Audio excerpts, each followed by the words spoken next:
Hey guys. Hey guys, Bob here with the Co Travel Podcast with Bob Piercy.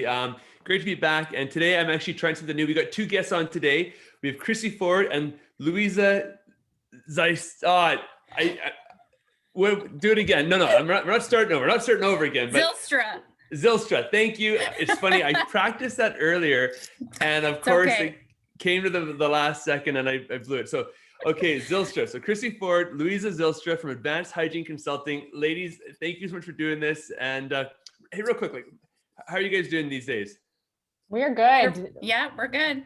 Life is busy. It is, and just to kind of give, I'm new to having two guests, and so just for people listening, Chrissy, real quick, who are you? What are you doing? And a quick background on as to your role in dentistry so far. Yeah, absolutely. So I'm Chrissy Ford. I am a registered dental hygienist, and I love all aspects of dentistry. I maybe would call myself a dental geek because I think a lot of people tend to like either the business side of dentistry or they tend to be a clinician at heart and they just care about the clinical side. But I don't know, I love it all. And so everything that I've done, everything that I'm currently doing, I just try to incorporate it all. So I'm still an active clinician. I've worn many hats over the years. I've been a university instructor at the U of A at the hygiene department. There, I am a practice manager for a large practice just outside of the city. And I'm a business owner. I have two businesses. One is a continuing education company specifically geared to dental hygienists. And the other is Advanced Hygiene Consulting with my lovely partner, Louisa. So we're excited to be here to be, sharing our passion in the hygiene department. No, thank you very much. And Louisa, real quick, what is how long have you been in dentistry? What got you into it? And then you can also carry on the conversation. What brought the two of you together? Sure. Yeah, I'm also a registered dental hygienist. I have been in the dental industry for about 20 years. Started out as a dental assistant and then graduated from U of A in 2008 in the dental hygiene program. I've been fortunate enough to work in general practices, perio practices. My passion is the same as Chrissy's. This is where we align. We love the dental hygiene industry, but also perio is my big thing. Huge on clinical, and I have also worked at the U of A for a couple of years in the dental hygiene program, which was awesome to learn a little bit more of the teaching aspect of it. And very, very happy to be on here. So thank you. No, again, thank you. And I've enjoyed this. This has started and evolved as a means, again, back in the lockdown, we were just trying to communicate with our clients. And I found it a lot easier to put a video together and a conversation with an expert on a particular topic and send it to clients as opposed to writing, massive emails. And I enjoyed it.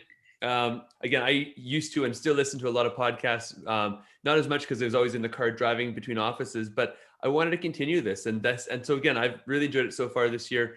Again, talking to experts who work in and around the dentistry field. And again, so really happy to have you guys on. So Advanced Hygiene Consulting, this obviously came from a need from somewhere that the two of you identified. Why did this kind of come to be? Yeah. Why don't you start with that, Chrissy? Sure. Yeah. So, it started with my first company, actually. It started with my continuing education company. I wanted something different. There's a huge need, especially in Western Canada, for hands-on continuing education. And I saw over and over again that patients were coming to my clinic and they weren't being treated properly. They were not being diagnosed with perio. They had been told that they had been told that they had disease. And I just said, what? I don't understand what's happening out there. Why is there a disconnect from what we're taught in school to what's actually happening in the real world? And, I was tired of going to the same old CE courses. So I started, my continuing education, and a lot of it was hands-on. Interesting, different, bringing new adjunctive therapy and technology is one of my passions. And with that, it was great. They were filling up. Usually they'd sell out within a day or two. But hygienists would come and say to me, this is fabulous, but how do I get my doctor to understand the importance of everything you taught me? And I just kept hearing it over and over again. And then even they'd email me and say, could I book a call with you and the dentist and my boss so that you could go through everything that you taught us and how we can implement it. And it just stemmed from there. I was like, there is a need. We definitely need to get into practices to help them create these wonderful, empowered, and profitable hygiene departments that I know from my own clinic. I've been there 15 years, and we've grown it from a practice of 1 doctor, 1 hygienist to now 9 hygienists and 4 doctors. So it's been an amazing road. And so I joined forces with Louisa. I said, she worked at my clinic for almost 10 years or over 10 years. So we've known each other for a long time, and there's no one else I'd rather sit beside from the clinical aspect. She's the extraordinaire. She's just so strong. And my passion and my education of all of the business side really meshes well together. So it's super fun. Yeah. And that's amazing. Just, I think it's just so interesting because we expect doctors and we expect hygienists to be experts. We expect them to be professionals, and they are. But then I guess what's causing this disconnect that you're seeing? Is it just complacency? Is it, I very, very highly doubt that it's negligence, but there's, like something happens again from the point when someone leaves a classroom, go and they sit in an operatory. And when they do call you, like, are there repeatable issues that keep coming up? Is it generally like the same usual suspects that you guys are facing? Or when you go into an office, is it always something different and you guys are always kind of trying to figure it out on the fly? I think when they contact us, they don't know what they don't know. They actually don't know what their issue is. All that they know is maybe their hygiene department isn't as profitable as they'd hoped. Maybe they're seeing clinical problems. Sometimes the doctor will say, I'm noticing residual calculus left on an x-ray after the cleaning.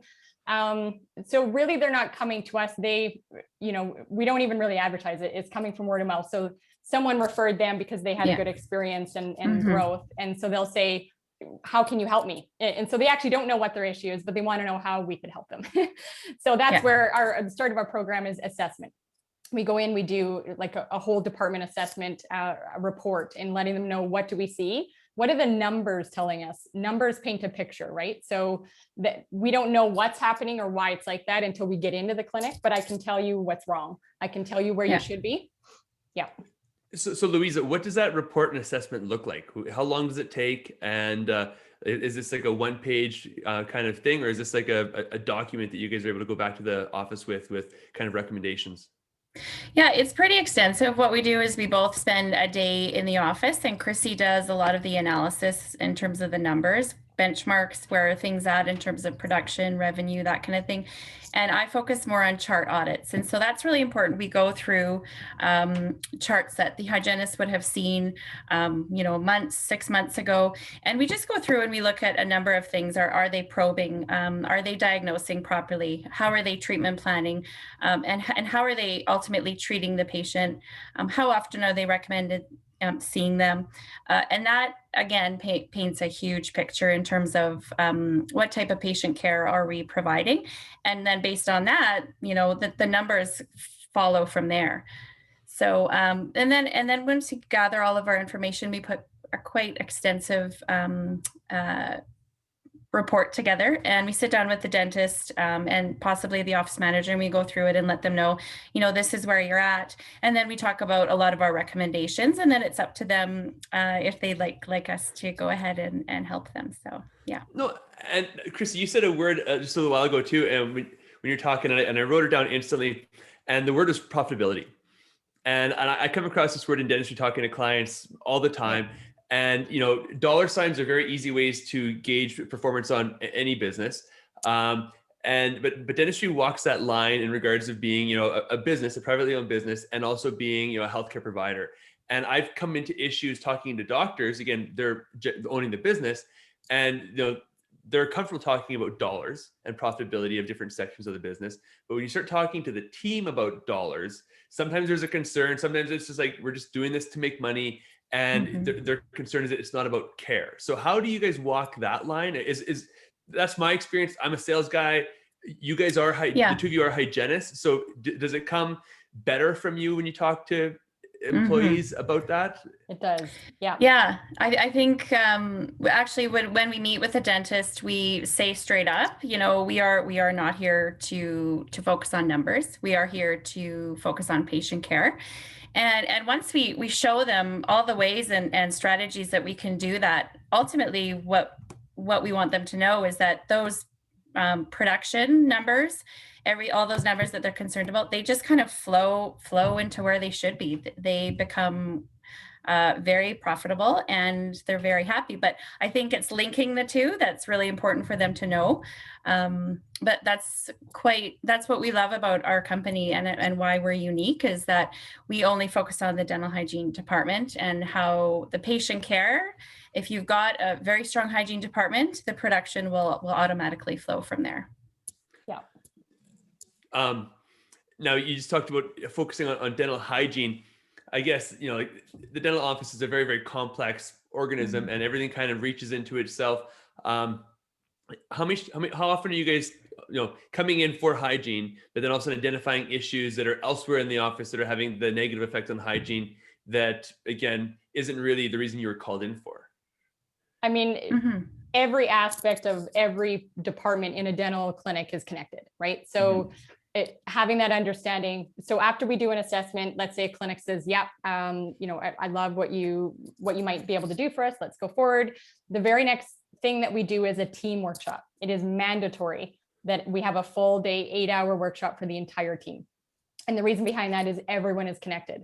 The success of the hygiene department is dependent on how the doctor is going to support them. It's dependent on the front end and how they understand the changes that are coming.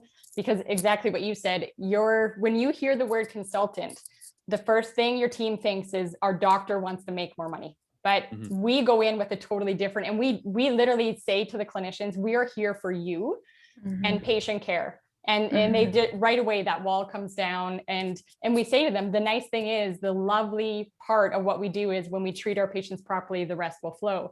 But that is not that's our end goal, but our beginning goal is patient care first. So when, let's say we only do a workshop for hygiene, I mean, a lot of people will work with just a department. They don't bring in together the team. Same as if you go to a continuing education, a doctor goes and gets all hyped up for something and comes back and tries to implement it. Everyone had to be there to be on the same page, right? So everyone has to be there, and this makes or breaks it, because if your admin team doesn't understand the why behind changing the hygiene intervals and why we need patients to be coming back every 3 months instead of every 6, they believe it's for money, right? And so they can actually stop the progression of everything that we're trying to build towards. So I think the business side of me, the office manager, I naturally want to help fix everything, but I know my passion is hygiene. So I always will tell them, I will tell you if I see things that are going to affect your progression forward into your goal. But I'm not here to fix those problems. I will connect you with people and organizations that I know that's their passion and what they focus on. But we're here to help your hygiene department. We'll show them dentistry numbers, like we'll tell them where their numbers are at and that kind of thing. But again, I'm not there to help fix the dentist. We talk about verbiage and like the pass off between dentistry and hygiene, that part interlocks with each other. Admin, same thing. Everyone has to be on the same page, but I mean, we all know if one area department is broken, the whole thing is broken. So yeah, you're only as strong as the weakest link. And again, that's any business, not just dentistry. So, we have been obviously in this past 14 months, and I am actually getting tired of talking about COVID on these podcasts and how, and we're looking forward to being able to discuss all the same stuff, but just without this context and this cloud over our head.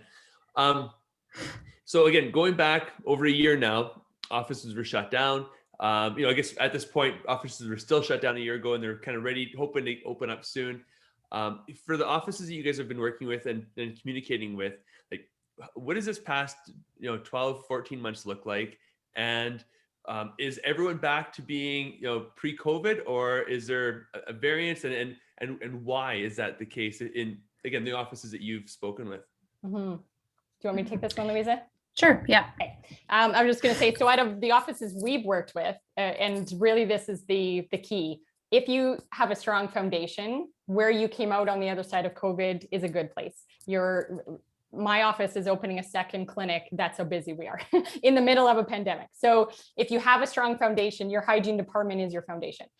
If you didn't have that, then your patients don't have the value of why they needed to come in for their hygiene appointment. They're absolutely going to stay home until they feel safe.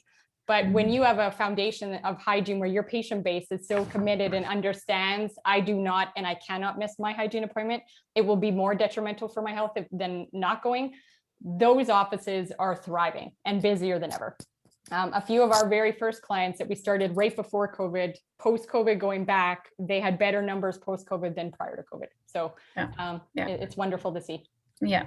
One thing that I've looked at this whole time, and again, this is not just, dentistry, but just I've seen COVID has been an accelerant for change in a lot of industries, for mine on the supply side, for dental offices and for other businesses too. Just look at what's happened with e-commerce and versus retail, versus, the whole thing about working from home versus, working in traveling downtown to office.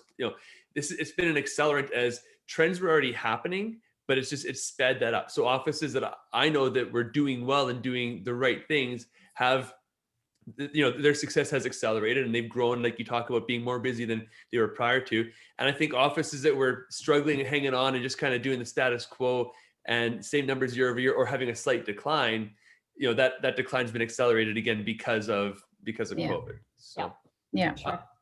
And I guess sorry, I just lost my train of thought here for a second. But anyways, it's all good. I'm just like trying to read my questions.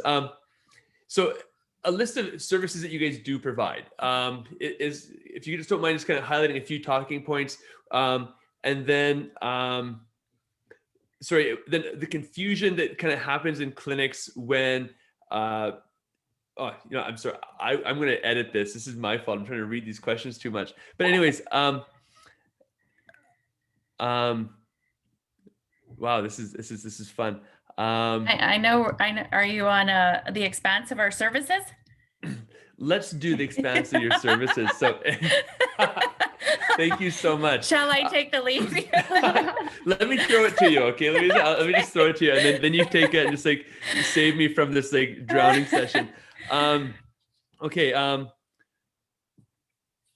Why don't we talk about you? Okay, go ahead. No, it's okay. Okay. This is awesome. It's just new experiences all the time. So Louisa, a question, like the book, the expansive services you guys have, and I guess I'm curious to know, like, is it often, or does it ever happen where doctors are expecting you guys to fix everything in a broad stroke? But if you just kind of go through like the menu items of ways that you can come in and affect a clinic. Yeah, I think we're super lucky in that the people or doctors or office managers that get in touch with us, they already pretty much know sort of the services that we do offer, because usually it's internal referrals or word of mouth. So we're very fortunate in that way. And so when they call us, they do have an idea of what they would like us to come to their office for. They might not know the details of our service, but they know, okay, maybe they've talked to a friend who's a dentist and we've been in there and done some work with their hygiene department. So they know a little bit about what we do. We do offer a range of services. Some of it is broken down into the needs of the office or what the dentist is interested in, and some of it is encompassed into one whole big program for an office. So we offer an analysis of the office. Some offices just kind of want to say, where are we at in terms of benchmarks? We don't really know like where our production's at, where should we be at? What are my hygienists doing clinically, chart audits, that kind of thing. So we do put together that report that we talked about earlier. And that's maybe all they kind of want to know, and then they want to think about it. But that way it gives them a lot of information that they may not have known before. Then we also do, or Chrissy does, a team workshop, which kind of gives the whole team a good idea of what a hygiene department is, the science and knowledge behind why we recommend what we do recommend. And so we can do that separately. She also has that involved just with her CE courses as well. And then we do a hands-on mentorship. So we go into offices and we work one-on-one with each hygienist. And so we're going over detailed things about all parts of patient care. So patient communication, how to diagnose properly, treatment plan properly. What does treating a perio patient look like? What kind of advanced instruments might we use? Different technologies, different products that we might use. So that for me is a pretty exciting one, because when you get to work hands-on with a hygienist, it's like it's like a light bulb went off. Like, how often do you get to work one-on-one with another hygienist and talk about the care, what would this person do? What would you do? Really just collaborating. And it's exciting to get all the hygienists in an office collaborated and on the same team and doing the same thing. So those are the three main things. We usually, well, I should say in the past, we've done it more as a whole program within an office. But we are also focused on just bringing what we need to bring to a doctor. If they have just one particular concern or interest, then we're happy to break up our program as well.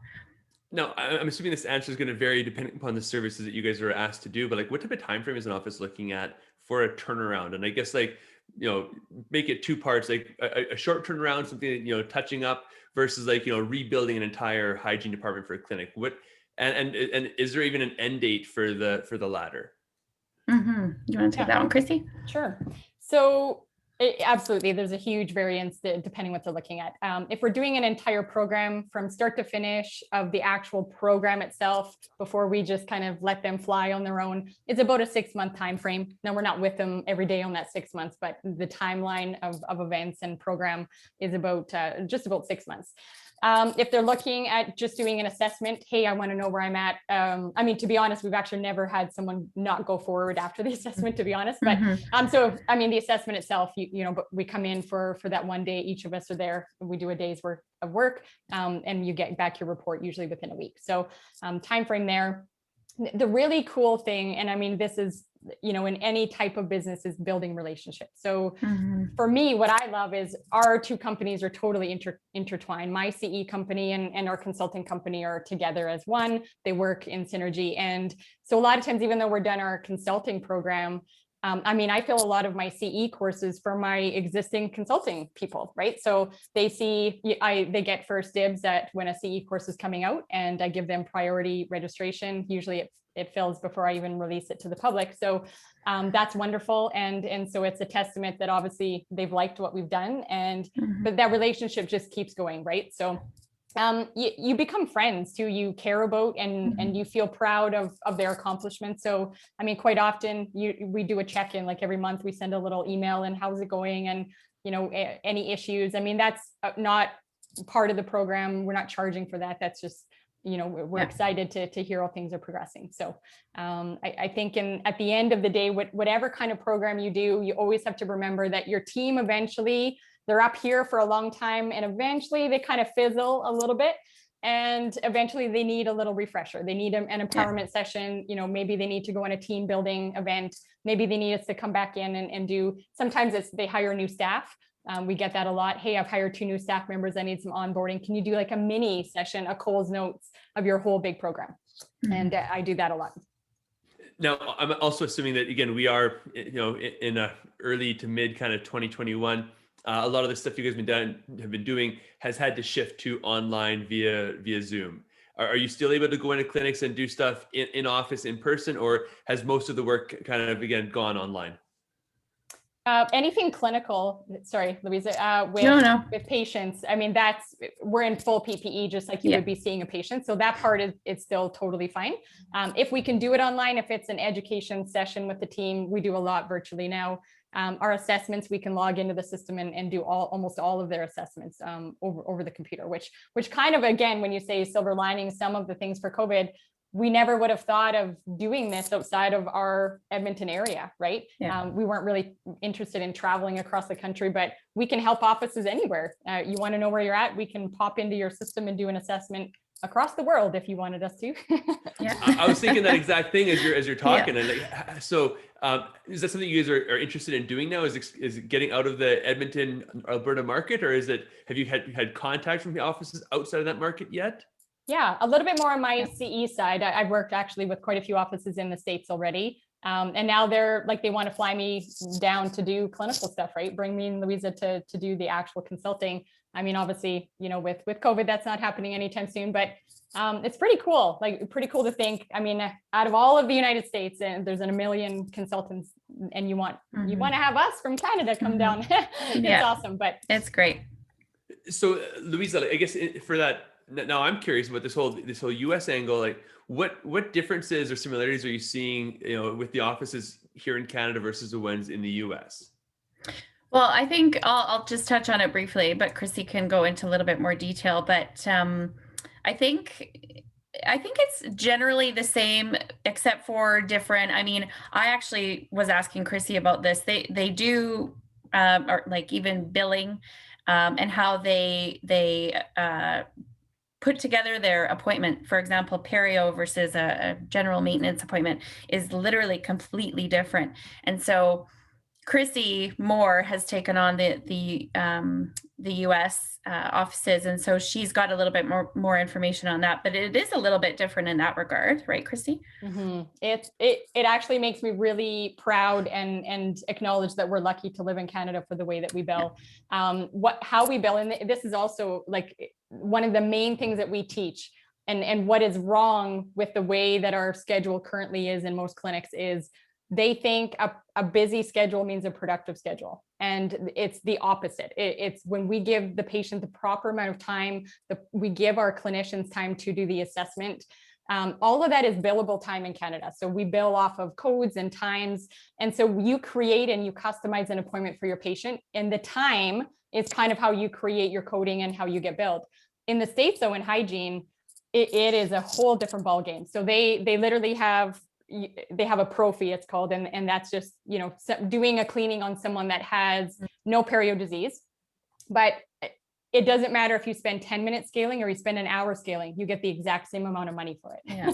So what happens there is their hygienists are seeing like 10 patients a day, because there, the more patients you see, the more money you make. Here, it's not like that. It's based off of time, right? So we are super lucky. And when they hear about how we bill in Canada, they're often, you know, very jealous of the way that we do it. And it's hard for me because my whole concept is to teach dental practice owners to slow down and give their hygienists more time. But it's a hard balance for the States, because for that, time is money, right? So yeah. Absolutely. But there's even that pressure here in regards to like getting more done in a particular appointment. And again, I've you know, intraoral cameras, x-rays being taken, you know, proper probing and charting and stuff, and stuff gets missed. And like, you know, the old sales pitch is that an intraoral camera has the fastest ROI of any piece of equipment, because again, it lets the patient actually see what's inside the mouth. Like, but then you have hygienists talking about how, the doctor wants me to do X amount of treatment in an hour or in 50 minutes, and I don't have time to take the pictures. So now, should that doctor give that hygienist an extra 10 minutes in the appointment, let's stretch it to 70 minutes or something is it that important? Is that going to have ramifications down the road that's going to snowball into better care and more profits for the office if they actually give the hygienist more time per patient? That's everything we teach, yes. Bob. Yep. You summed up our entire program. Hit it on the nail on the head there. We're going to cut this podcast down to 10 seconds and that's going to be it. So no, that's exactly it. That is literally what our program is about. And that's why when we're done with an office, every single person in that office is glad that we were there, because the hygienist now is empowered. They get to see less patients in a day and do better care and not feel like they're on a hygiene hamster wheel. The doctor's happy because actually they're making more production and their hygiene department is growing more than they've ever seen. But it doesn't mean you have to have a busy schedule to be a productive schedule. And it's all about, we also teach hygienists to value their time and bill correctly. Yes. So that's the other thing. Hygienists, some of them, they're like, and I get it, we want to help people and we want to give away free stuff. But what we say to a hygienist is, unless you own your own independent practice, you can't give away free service. If you are underbilling, you're stealing money from your boss, right? So it's the same as if you worked in a clothing store and you took a shirt or you gave away a free shirt because you felt bad for the person. I mean, that's not your choice. So at the end of the day, we teach them how to value what we do, and what we do is super important for our patients, and we can't undervalue that anymore. And when we value what we do, we don't feel bad about charging for it. Our patients need us. They need, and they can't feel bad about our patient disease. It's not our fault that they have disease. It's not our fault that COVID hit and they're overdue. If they need more cleaning, it's not your fault. And if you try to rush or you try to give away free service because you feel bad, no one wins in that situation, right? So well, I think what feels really good too is when you are a hygienist and you're able You're talking to the patient about their diagnosis and what's going on in their mouth and relating it to systemic disease and this type of thing. And you're giving that value to the patient. Like Chrissy and I say all the time, like, we've never had a patient say, no, I don't want you to take the best care of my mouth. Right. And so, I mean, there are some times where, you know, some maybe financial constraints come into play, but for the most part, they are very happy with the service that we're giving them and happy to, you know, pay for it. Mm-hmm. So what about the power struggle? And that's maybe the wrong way to put it, but like, again, between a hygienist and a dentist, like there has to be synergy there. There has to be an understanding there. And again, you talked about earlier how, you know, that's kind of how this whole, you know, Advanced Hygiene Consulting came to be, is because of you educating at one level and needing to go and like and spread the word across the business. Like now, but hygienists have their own insurance and their own college to report to, and as does a dentist. So they both have responsibility in taking care of the patient. But it's my observation that I think you'd agree that a lot of times you have hygienists, what they want gets, you know, or what they think is best for the patient gets trumped by a dentist who doesn't believe that that's right. And again, is it neglect? Is it just indifference? Is it lack of education or continuing ed? There's a number of reasons, but like, why is that there? Is it just because the doctor owns the business, or why aren't hygienists fighting to do this more? I think, I mean, again, it's one of these, sometimes doctors, I mean, it goes both ways, right? They don't know what they don't know. And so I'll give you an example. Let's say a doctor graduates, he takes over, he's an associate at a practice that is, you know, was started in the 70s, and they've been doing the same thing the same way since the day it opened. It's 40 or 50-minute appointments, and it stemmed from a totally different kind of place where we are now. What we know and what science tells us, dentistry has evolved so much, right? So everyone just gets in their comfort zone and they just keep doing the same thing. And so now this new dentist comes under that practice, and well, this is the way we've always done it. We don't ever bring patients back at 3 months. Everyone's 6 months or 9 months or 12 months, right? Mm-hmm. So until you show them what they don't know, it's not really their fault, right? So which is why they won't know until we come in. And that's when I said numbers will tell you what's wrong, but not the why they're wrong. So when we see, let's say a peri department is not where it should be, is it because the hygienists are not diagnosing? Is it because they're diagnosing, but there's not good case acceptance because they're not given the time to take intraoral photos and to do the probe to show the patient that they should be on a perio interval? There's multiple different reasons as to why a hygiene department isn't where it should be. And it's our job then to dive into why is it like that and how can we fix it? Now, I kind of at least twice you talked about a 3-month recall, Chrissy. Now, the conversations that we've had with our clients, I think the industry standard now is right around like 6 to 9 months, but generally we say 6-month recall. Are you seeing more and more cases that would support a 3-month recall for patients? There's always been those cases. Nothing new. So this is exactly what's wrong, is we're not diagnosing. So the new AP guideline is just reinforced exactly what we've been teaching forever. We are underdiagnosing perio across both countries, well, across the world. But it's not just in Edmonton, it's across Canada, it's across the US. You know, up to 70% of adults have perio. And in most clinics, when we go in, about 20 to 25% of adult patient base is being shown to have perio and being treated for perio. So we are missing a huge gap there. Yeah. And Chrissy, like, I know you've seen, Louisa, actually, you've seen the practice analysis that we've done, and it's a good overview as to what's happening in a practice in regards to production. And one of the things we always draw attention to and always see is that there's generally very, very few billing codes in the perio section. Very, very few perio codes are billed. And the question generally is why? Is this being referred out to a specialist, or is this potentially just a gap in the office? And so Chrissy, you just said like 70% of adults have perio. How do we address this as an industry? Like, how does this why aren't offices billing for perio? That's a great question. And then like, how do we address this again to provide better care to the patient? You bring us in to fix it. Brilliant. I love it. Yeah, I think like traditionally for so long, it was like perio, bills root planing, and then if you're a general practice, you're billing scaling.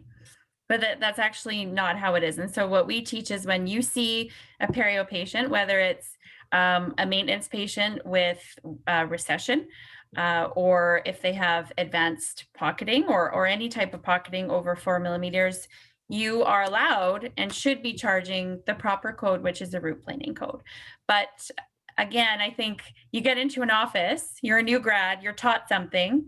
And honestly, I'm not sure. I don't remember back if talking about different codes and using them where was like how it relates to actual practice when you get out. But when you graduate and you're in a practice and you just kind of do what everybody else does, and that doesn't usually involve root planing. And so I think like that's one of the biggest things that we talk about, and it's good for the patients in that, number one, legally we should be billing it, but number two, insurance wise, a lot of patients actually have insurance where they have a chunk of scaling units, and then they also have a separate chunk of root planing units. So if we can utilize these root planing units as well, we're actually able to provide more care for them on a yearly basis. And a lot of people don't know about that. But that's something that we introduce and talk about as well. So one of my questions I was going to ask is it possibly an insurance issue? Is it something that insurance isn't covered and therefore will charge you, scaling as opposed to root planing because this is what your insurance covers? But you said just now that a lot of insurances do actually have options for root planing. So maybe is it an education issue where the office doesn't know? Yep. And I don't know where again it stems from. I'll say to someone, so were you root planing in that deep perio pocket? And they'll say, well, yeah. Why did you bill scaling? Why is there no root planing? They're like, well, I don't know. At this office, we just don't bill root planing. I'm like, but why? But that is like 98% of clinics that we go into are not billing root planing. But I want to back up because that's only a small part of the issue. I mean, that's just a billing. That's an easy fix of just how to separate and bill properly. But really when you do an assessment, again, it's just showing you a number. It doesn't necessarily mean that they're not treating a perio patient if they don't bill root planing, because sometimes they're just not billing it as root planing, right? So your number is not accurate. But when we go in, our reverse chart audit is telling us, are they treating this patient as a perio patient? And where the bigger issue lies is that they're not being assessed as a perio patient. They didn't probe, or they did probe, and it shows that they are a perio patient, but they're treating them as a healthy patient. They're bringing them back in 6 months. They're still active bleeding. The pockets are not getting better. They're not treating them as a perio patient. That's the biggest problem. And that problem and that risk, is that a liability problem if they're treating perio, but they're not documenting that it's perio, and then that patient leaves, goes to another office, and then you can't say you did something that you didn't document or bill. Right. Yep, absolutely. Yeah. I mean, this day and age, you can't be too careful enough, right? Yeah. And that's document. Yeah. You need to build the code that is the closest to what you're doing always. Yeah. Right. That's always the rule. Now, the US has always been seen as being more litigious than Canada. Are you hearing of cases where Canada's creeping up in that area, or not yet? Not so much in this department. I think a little bit more on the dentistry side, like, hey, they took out my tooth and I didn't give permission. Or I have heard of a couple that they weren't treating the gum disease progressed, and now they sued, right? And that's actually what I will vocalize to a patient. As an office manager, if I get a patient that needs a little bit more TLC in the understanding, why do I need 4 hours of quadrant therapy? At my last clinic, I only went once every 9 months and it was fine, right? I didn't ever get told I had gum disease. So we go through the process, and what I say to them is, it's our ethical and legal obligation to tell you, to assess, to tell you what we see and how we can treat it. And then it's always up to you. You have control, but we have a legal obligation to tell you what's going on. But that's the problem.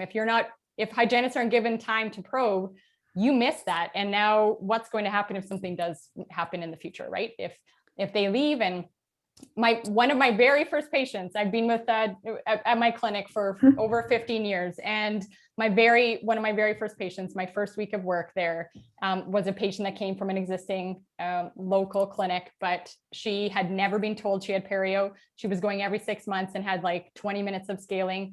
And she was about to lose 2 teeth to periodontal disease. And so I just think of that, like that lady could have absolutely went back and sued them totally. They didn't tell her she had perio. She cried in my chair. She ended up losing those 2 teeth, but she was literally ended up one of my favorite patients. Her case study is in a lot of my courses. So it's and you know, those are touching stories, because it's tragic in a sense, but at the same time, you know, the lifetime of the story now, you know, like the relationship you have with that patient, the experience that you have, the way you've improved their perception of dentistry. Because again, if they lost those teeth regardless, but they weren't told why or had no idea as to why, it's just a bigger mystery. No, it's definitely, it's just powerful. It's just an interesting story. What about, is there one thing that offices, if you know, in general, if you could pick one thing that every office basically needs to do a better job of in the hygiene department, what would that be? Should we say it together, Louisa?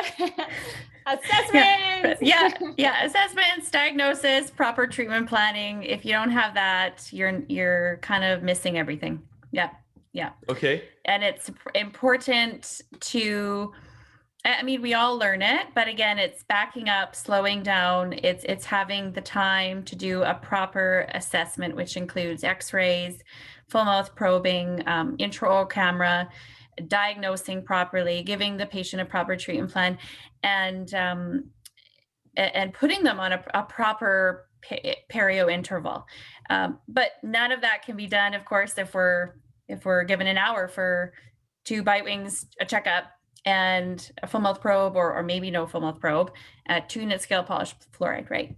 So it's slowing down and having everybody on the same page, doing all the assessments the same way, and making sure that everybody knows the importance of it. Now, I have to admit that the answer you gave is different than the answer I kind of expected. But again, you guys are the experts, so I take it with full weight. I thought that you guys were going to say about pre-booking in the hygiene op, and that's you know, your answer is completely about care, so that is the right answer.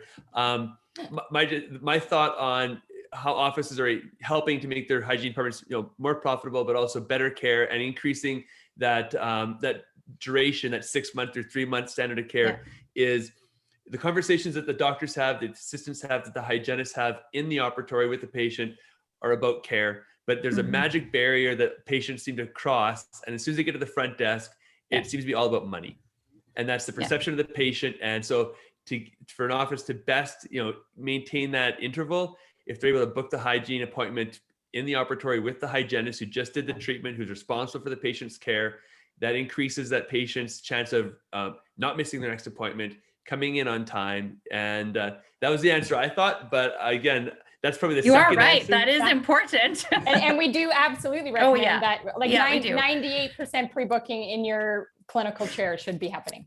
98% is my goal. and for people that don't realize that, like, it's a simple, it's an equation on time. Like, again, my understanding, again, if you get a rock star receptionist or business development or, you know, front end person, you know, a rock star will book a patient about 20% of the time. So out of 100 phone calls, they're booking 20 appointments.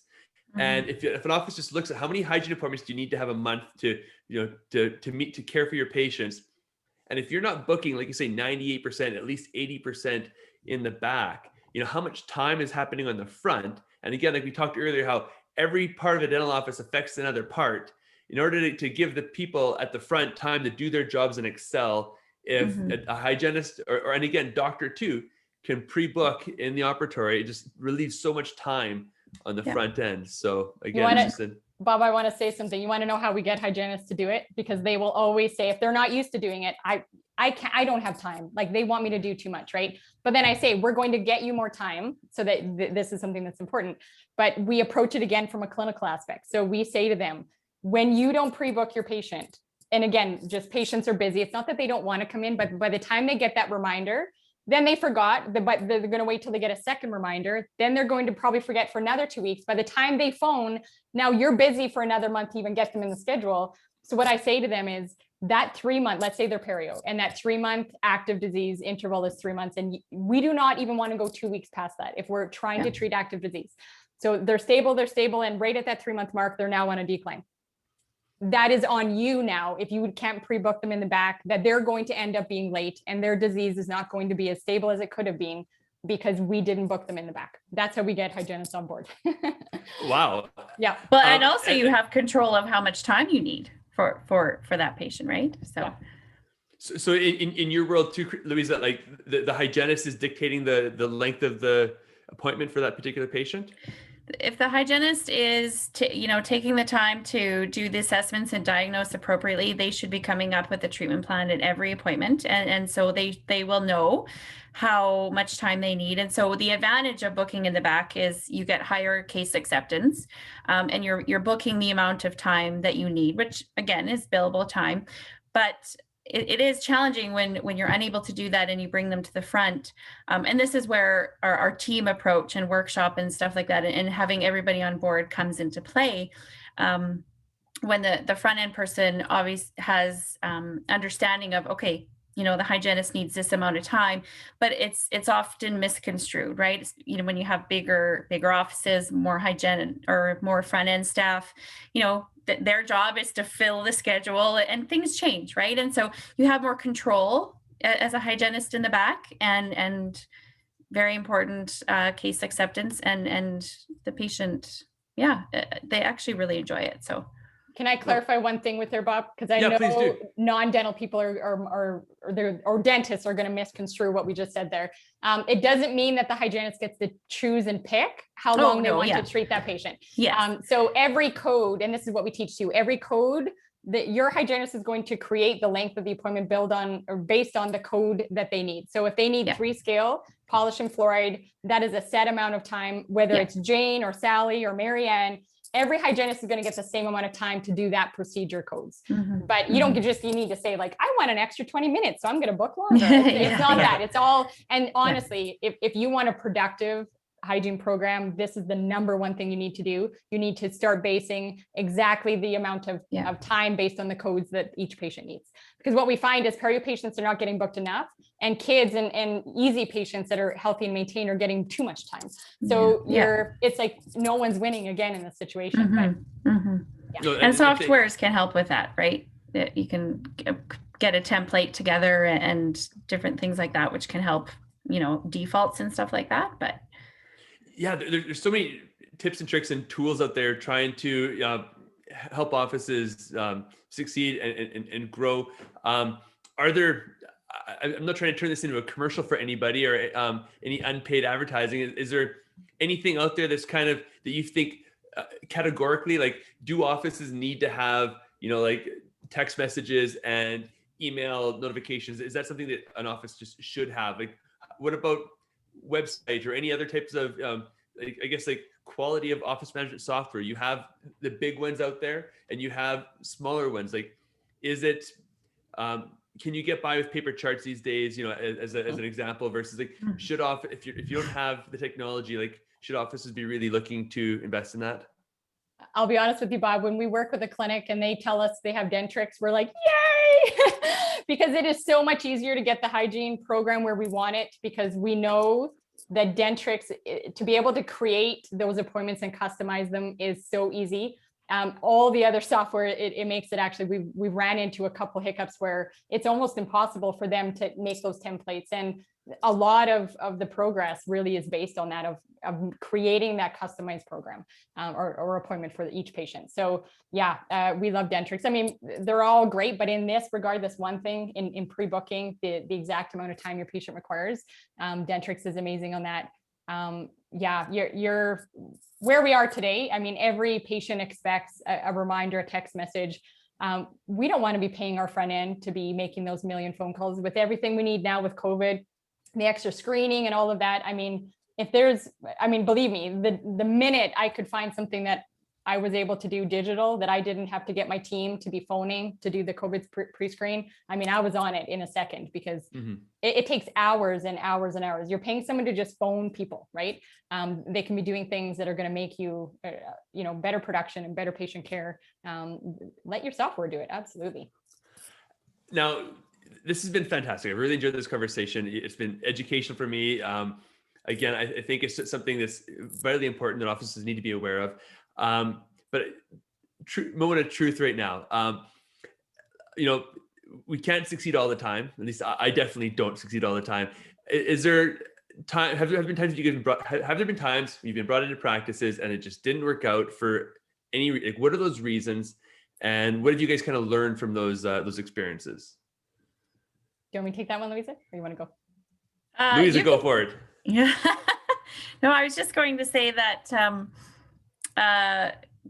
definitely, you know, I think we've learned different offices require, you know, the same thing in terms of clinical needs and that type of thing. I think, not to toot our own horn, but we've had really good feedback and really good success in terms of there has been some progression and positive changes no matter what. So it depends on what area that's in.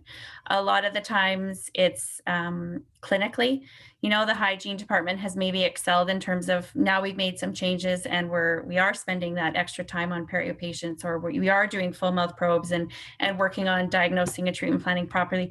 But maybe there's challenges with, you know, a follow-up or things kind of lag, and that's maybe where Chrissy can step in on that part of it. Mm-hmm. What I was going to say is, yeah, it's never that they haven't gotten to their goal, but there's definitely the one thing that we've realized, it's a lot slower of a progression when they don't have the position in place to keep it going after, right? So an office manager that's motivated, it could be the dentist themselves, whoever that person is, the person that is going to hold the team accountable. Again, and this is a prime example, I'm going to tell you about a team just recently. We worked with them, we left, we gave them all the tools, but they just left them to their own devices. They were doing their thing and they were empowered and excited to make change, but no one was following up to let them know how they were doing. And the number one way to do that is by showing them their own numbers and their own benchmarks. So they had no idea where they were. We told them where they were. We told them where their goal should be. And the only way really for them to track themselves is by having someone share that with them. They didn't know how to track all that. So that one specific office took a while to get where we wanted them to go because they didn't have that position in place to be doing that. But as soon as we did, and we finally convinced them they needed that, it soared right away. So it's been amazing to see the transformations. We've doubled hygiene departments. I mean, on average, it's within 4 to 6 months, you add a hygienist to your hygiene department. That's how fast the growth is. So number one, though, again, our goal is patient care, and having hygienists that love their job again and love the profession is number one for us. So we don't leave an office and are proud, and our success is because the doctor's making more money. We leave knowing that everyone is happy, that the hygienists love their job. And because the extra production, that's what I always say. And I say it in front of the doctor, you know, with that extra production, hopefully the doctor can reinvest that back, some of it, to buy you new technology, to buy you new instruments. So, you know, now the hygienists are getting less patients per day. They're building more production. They're building the hygiene department. The doctor's happy. He invests or she invests back into them. And now they're getting new equipment. And it's just a continual cycle where everyone's just super excited over and over again.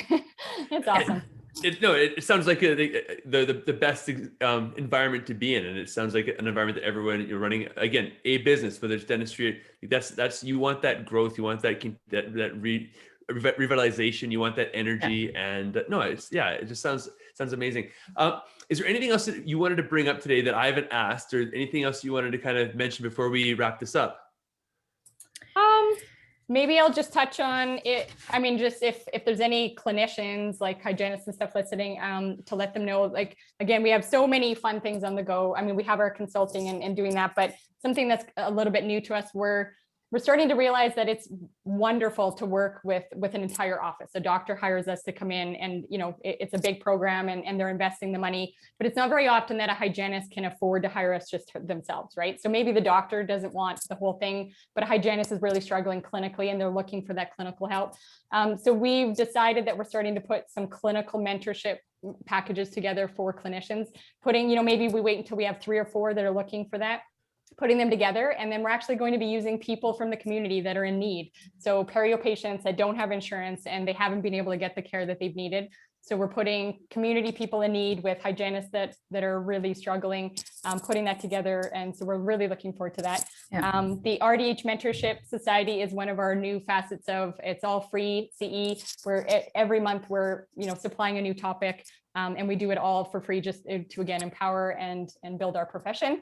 Anything else, Louisa, that you can think of? Do you have our website, Bob? Do you want me to say that, or you'll have that on? I was going to ask for that after Louisa finished your thought. I think that's everything. Yeah, we're just very, very excited about the mentorship part, because I think it just really adds to helping our dental hygiene community, and the idea of mentorship and having people around us that can share new ideas and support each other is really important. So. And that sounds amazing, because again, just like, a rising tide raises all boats. And I think what you guys are doing, just in the community as a whole, is inspiring. So, Chrissy, this is a perfect time. So, for people that want to get a hold of you guys, how can they find you? Social media, contact information. I will put all the links down in the show notes. But just again, for people listening, where can they reach out to you? So everything on our website is my continuing education and our consulting together. So you can find it all in one spot. www.advancedhygienesolutions.ca is our website. So if you want to reach out, or you have questions, or you want to just chat about what we do, you can reach out and we can set up a call that way. Our RDH Mentorship Society has a private Facebook group. If you want to be a part of that, that's how you catch all the free CE. That's on Facebook. On Instagram, Advanced Hygiene is our Instagram. Otherwise, just find us, and we're here to help. and I believe both of you are on LinkedIn as well. Yeah, we're both there. Yeah. And just by our name, not by our company name. Just Yeah. Right. Well, hey, again, all that information will be in the show notes. Any PDFs that you have, you want me to include as well on the upcoming courses you just mentioned, please let me know, and I'll include that as well. And hey, again, thank you so much for doing this. It's been a pleasure. I've wanted to have you guys on for a while, and hey, I'm open to having the conversation again and having more in the future, because the two of you are awesome, and I think it's just what you're doing is fantastic. So thanks you so much. Thanks, Keep Bob. it up. Thanks for having us. We had fun. Absolutely, anytime. And we'll talk to you. Hopefully we can get together and have a beer soon. No COVID, yeah. No COVID. There you go. Yeah. Sounds good. Cool. Thank Cheers. you. Bye for now. Thanks for having us. Bye.